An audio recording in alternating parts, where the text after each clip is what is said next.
हाय। तो इस बार जब हम घूमने गए, अर्जुन ने जैसे ही बस देखी वो तो खुशी से दीवाना हो जाता है, झूमने लगता है वो।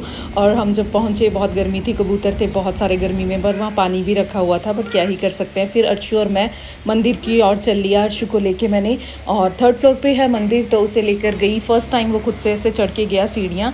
तो हस्बैंड का फ़ोन आया कि कहाँ पहुँच गए। हमने कहा हम तो ऊपर मंदिर की ओर जा रहे हैं। कहते मैंने भी घर से यही सोचा था कि मंदिर जाऊंगा, मैं बोलूँगा कि हम जाएंगे मंदिर, और मैंने भी यही सोचा था, बट एक दूसरे को नहीं हमने बोला। और फिर मैंने कहा ठीक है, प्रसाद ले आओ, जब तक मैं अर्शु को लेकर जा रही हूँ। तो उसके हैंड वॉश करवाए और वो अंदर चला गया। तब तक हस्बैंड भी प्रसाद लेकर आ गए।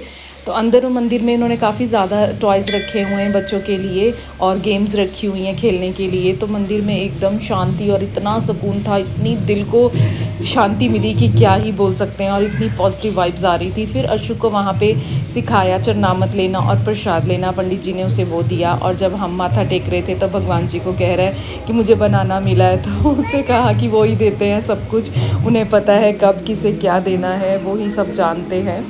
फिर हमने दर्शन किए, काफ़ी देर वहाँ बैठे आराम से, और फिर नीचे आए, ग्रॉसरी ली थोड़ी सी इंडियन शॉप से, और फिर हम निकल गए बाहर। शाम को भी धूप थी, बट जब धूप चली जाती है तो इतनी ठंडी हवा स्टार्ट हो जाती है। ये बहुत अच्छा वेदर है साइप्रस का।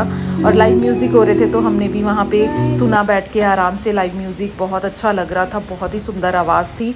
और फिर थोड़ा घूमे और चले गए कुछ खाना खाने के लिए। तो नॉर्मली लोग क्या करते हैं कि घूमने के प्लान्स बनाते हैं कहाँ जाना है, और हम प्लान बनाते हैं क्या क्या खाना है। तो फिर हम पहुँचे गुरनाकी, और वहाँ पर खाया साइप्रस का फूड, घी रोज़, बहुत ज़्यादा टेस्टी होता है ये। तो पहले अर्शु को खिलाया, और फिर हमने दोनों ने आराम से बैठ के खाया।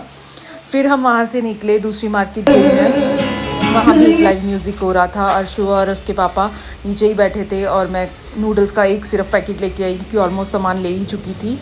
फिर मैं जब तक वापस आई, ये लोग बैठे हुए थे आराम से मार्केट के सामने। और जब अर्शु को लगा कि मैं आइसक्रीम लेकर आई हूँ, जब उसे दिखाई कि नूडल्स हैं ये, तो उसके पापा कहते वेट कर, तुझे आइसक्रीम भी खिला देते हैं, डोंट वरी। आराम से बैठा था, मुझे कह रहा है कि बस मुझे दे दो नूडल्स। उसको लग रहा था कि आइसक्रीम है। उसे इस गर्मी में ही पता चला है कि आइसक्रीम भी कोई चीज़ होती है, और अभी तो मांगता है कि आइसक्रीम दे दो मुझे। फिर हम चले गए आइसक्रीम खाने, उसे खिलाई। और फिर शाम हो गई थी क्योंकि इवनिंग में ही गए थे, अब इतनी धूप में तो पॉसिबल ही नहीं है जाना। और यहाँ इतनी ठंडी हवा चल रही थी, इवनिंग में बहुत ही अच्छा वेदर होता है, चाहे दिन में कितनी भी गर्मी हो, बट शाम का मौसम बहुत ही अच्छा होता है।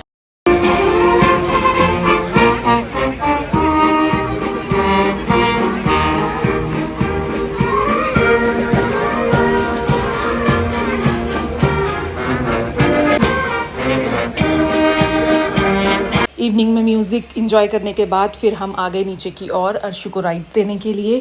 तो अर्शु ने राइड्स लिए, थोड़े बहुत हमने भी लिए उसके साथ। और फिर उसने थोड़ा ट्राई किया यहाँ पानी के अंदर जाने का, उसे समझाया, उसे रोका।